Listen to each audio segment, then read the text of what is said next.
ನೌಕರರ ವಿವಿಧ ಬೇಡಿಕೆಗಳನ್ನು ಈಡೇರಿಸಲು ಒತ್ತಾಯಿಸಿ ಫೆಬ್ರವರಿ 22ರಂದು ಕೆಕೆಆರ್ಟಿಸಿ ಕಲಬುರಗಿ ಕೇಂದ್ರ ಕಚೇರಿಯ ಮುಂದೆ ಉಪವಾಸ ಸತ್ಯಾಗ್ರಹ ಹಮ್ಮಿಕೊಳ್ಳಲಾಗಿದೆ ಎಂದು ಅಖಿಲ ಕರ್ನಾಟಕ ರಾಜ್ಯ ರಸ್ತೆ ಸಾರಿಗೆ ನೌಕರರ ಮಹಾಮಂಡಳಿ ಕಲ್ಯಾಣ ಕರ್ನಾಟಕ ವಲಯ ಸಮಿತಿಯ ಅಧ್ಯಕ್ಷ ಚಂದ್ರಕಾಂತ್ ಗದಗಿ ತಿಳಿಸಿದ್ದಾರೆ.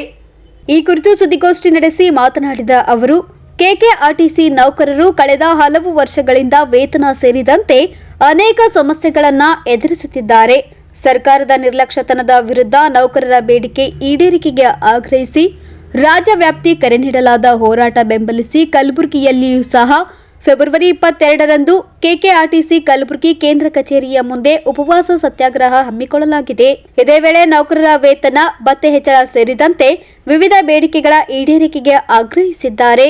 ಉದ್ದೇಶ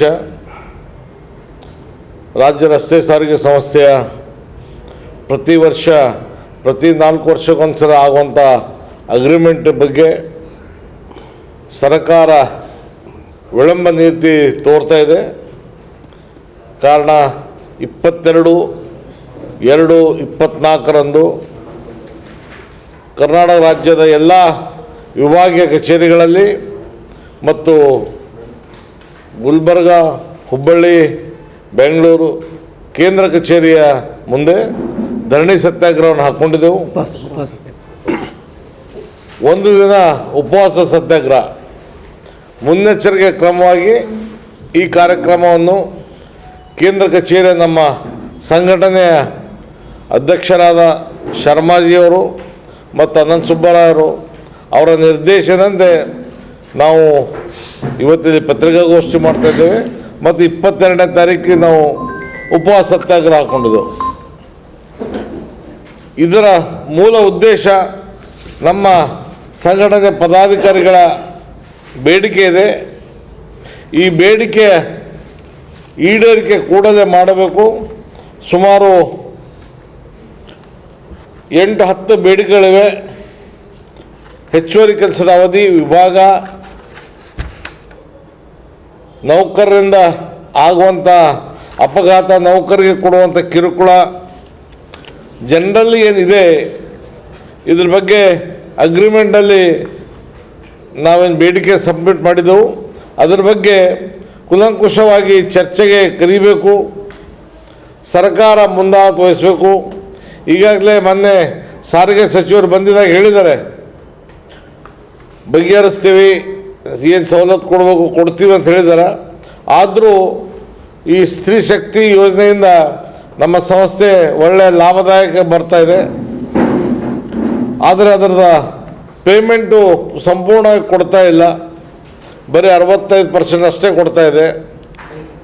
ಇದರಿಂದ ಕಾರ್ಮಿಕರ ಆಗುವಂಥ ತೊಂದರೆ, ಎಷ್ಟು ಕೊಟ್ಟರು ಸಾಲಂಗಿಲ್ಲ ರೊಕ್ಕ, ನಮಗೆ ಬರಬೇಕಾದಂಥ ಸಂಬಳ, ಬರಬೇಕಾದ ಹಕ್ಕು ಅದನ್ನು ಕೂಡಲೇ ಜಾರಿಗೊಳಿಸ್ಬೇಕು ಅಂತ ಸರ್ಕಾರಕ್ಕೆ ಈ ಮೂಲಕ ನಾವು ಮನವಿ ಮಾಡ್ತೀವಿ.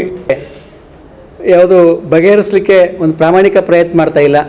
ಮತ್ತು ಈ ಬಜೆಟಲ್ಲಿ ಸಾರಿಗೆ ಸಂಸ್ಥೆ ಇವತ್ತೇನು ಸರ್ಕಾರಕ್ಕೆ ಒಂದು ಒಳ್ಳೆಯ ಹೆಸರೇನು ಬಂದಿದೆ ಶಕ್ತಿ ಯೋಜನೆಯಿಂದ, ಆ ಶಕ್ತಿ ಯೋಜನೆಗೆ ಎಷ್ಟು ಕೊಡಬೇಕಾಗಿತ್ತು ಅಷ್ಟು ಕೊಟ್ಟಿರಲಿಲ್ಲ. ಕಳೆದ 9 ತಿಂಗಳಲ್ಲಿ ಅವರು ನಮಗೆ ಬರೀ 65% ಕೊಡ್ತಾ ಬಂದಿದ್ದಾರೆ. ನಾವೇನು ಕ್ಲೈಮ್ ಮಾಡ್ತೀವಿ, 8 ಜನ ತಿರುಗಾಡಿದ್ದಾರೆ, ಹೆಚ್ಚು ಕಡಿಮೆ 65-70% ಜನ ಏನು ತಿರುಗಾಡಿದ್ದಾರೆ, ಅದರಲ್ಲಿ 60% ಕೊಟ್ಟಿದ್ದಾರೆ. ಅದರಿಂದ ಸಂಸ್ಥೆಗೆ ಸಂಸ್ಥೆ ನೋಡಿದ್ರೆ ಕಷ್ಟ ಆಗ್ತಾಯಿದೆ. ಬರೀ ನೌಕರ ಸಂಬಳಕ್ಕೆ ಸಿಗ್ತಾಯಿದೆ ಬಿಟ್ಟರೆ ಇದು ಬಿಡಿಭಾಗಗಳು ಪರ್ಚೇಸ್ ಮಾಡಿರ್ಬೋದು, ಚಾಸಿ ಪರ್ಚೇಸ್ ಮಾಡಿರ್ಬೋದು, ಅಥವಾ ನೌಕರರ PF ಹಣ ಕಟ್ಟಲಿಕ್ಕಿರ್ಬೋದು, LIC ರಿಕವರ್ ಮಾಡೋದು ಕಟ್ಟಲಿಕ್ಕಾಗ್ಬೋದು, ಆಗ್ತಾಯಿಲ್ಲ. ಅದಕ್ಕೆ ಪೂರ್ಣ ಅಮೌಂಟ್ ಕೊಡಬೇಕಂತ ನಾವು ಬೇಡಿಕೆ ಇಟ್ಟಿದ್ದೀವಿ. ಆದರೆ ಬಜೆಟಲ್ಲಿ ಶಕ್ತಿ 24-25 ಬಜೆಟಿಗೆ ಸಂಬಂಧಪಟ್ಟಂಗೆ ಇಟ್ಟಿದ್ದಾರೆ ಬಿಟ್ಟರೆ ಹಿಂದಿನ 9 ತಿಂಗಳದು ಬಾಕಿ ಹಣ ಕೊಡಬೇಕಾಯ್ತು ಅದ್ರ ಬಗ್ಗೆ ಏನೂ ಹೇಳಿಲ್ಲ.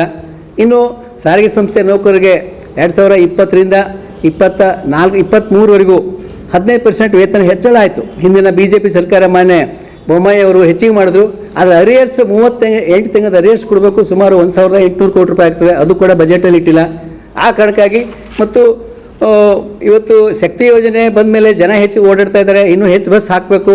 ಈಗಾಗಲೇ ಅಪಾಯಿಂಟ್ಮೆಂಟ್ ಏನೋ ಆಗಿದೆ, ಇನ್ನೂ ಅಪಾಯಿಂಟ್ಮೆಂಟು ಆಗಬೇಕು. ಬಸ್ ಹಾಕಬೇಕು ಅಂತಂದರೆ ಬಸ್ ಪರ್ಚೇಸ್ ಮಾಡಲಿಕ್ಕೆ ಸರ್ಕಾರ ದೊಡ್ಡ ಅನುದಾನ ಕೊಡಬೇಕಾಗಿತ್ತು, ಬಜೆಟಲ್ಲಿ ಅನುದಾನ ಕೊಟ್ಟಿಲ್ಲ. ಈ ಎಲ್ಲ ಅಂಶಗಳನ್ನ ಇಟ್ಟುಕೊಂಡು ನಾವು ಇದೇ ತಿಂಗಳ 22ನೇ ತಾರೀಕಿಗೆ ರಾಜ್ಯಾದ್ಯಂತ ಎಲ್ಲ ವಿಭಾಗೀಯ ಕಚೇರಿ ಮುಂದೆ ಮತ್ತು ಬೆಂಗಳೂರಿನ ಫ್ರೀಡಂ ಪಾರ್ಕ್ನಲ್ಲಿ, ಹುಬ್ಬಳ್ಳಿ ಕೇಂದ್ರ ಕಚೇರಿ ಮತ್ತು ಗುಲ್ಬರ್ಗ ಕೇಂದ್ರ ಕಚೇರಿ ಮುಂದೆ ಉಪವಾಸ ಸತ್ಯಾಗ್ರಹ ಮಾಡ್ತಾ ಇದ್ದೀವಿ.